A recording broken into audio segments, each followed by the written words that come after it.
Namaste everyone. Today I'm going to make a video of how to find your ascendant sign when you don't have your time. And I know a lot of people don't have their time because either their mother doesn't remember, or they've been adopted, or was just not recorded for some reason. So I'm going to share with you a couple of techniques that I've been using to help you determine your ascendant sign if you don't already know it.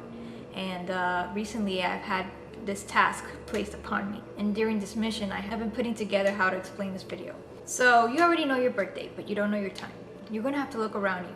You're going to have to look at your family members, and you're going to have to study your family or the people you work with, the people that surround you the most, and get their charts done. And hopefully they all have their times and you know their ascendant signs. Okay, now the second thing I want you to do is figure out which one of these people does your life events synchronize with.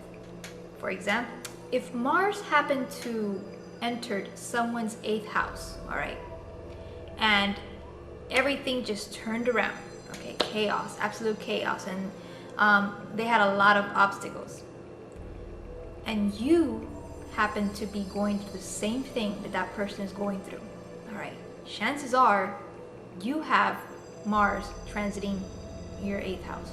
Therefore, you might be the rising sign of that person. And it's good to use Mars as an indicator because Mars is so forceful. All right, it's so physical. It's the most physical sign there. So it really manifests in physical stuff. It manifests in physical circumstances. You know what I mean? So Mars is just an excellent indicator. Now, the second thing you want to use, all right, is the voice tone. Okay, and let me give you an example. I had met a Gemini riser a while ago, and the voice had a specific tone, a specific, speed.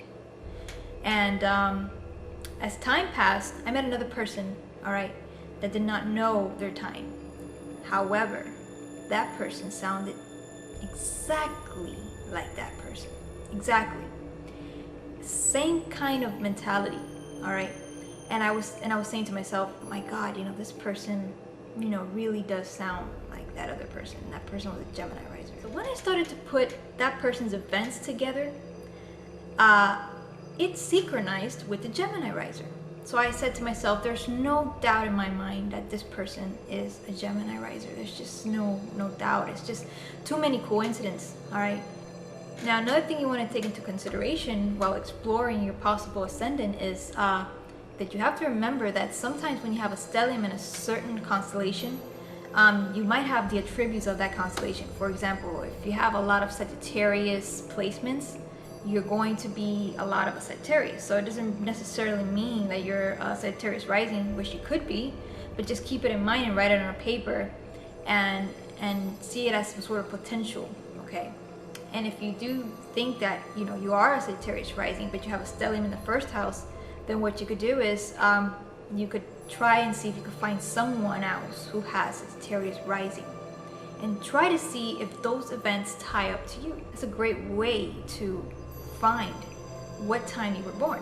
Now, this is a very simple video, and it's a very simple task. All you have to do is have patience and observation, okay, and gather the information of the people around you, all right, and try to put these events to see which one fits the story of your life, okay?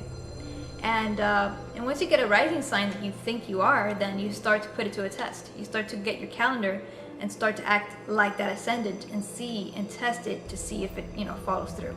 If it is, then congratulations, you just found your ascendant. So I hope this video helped you, and namaste.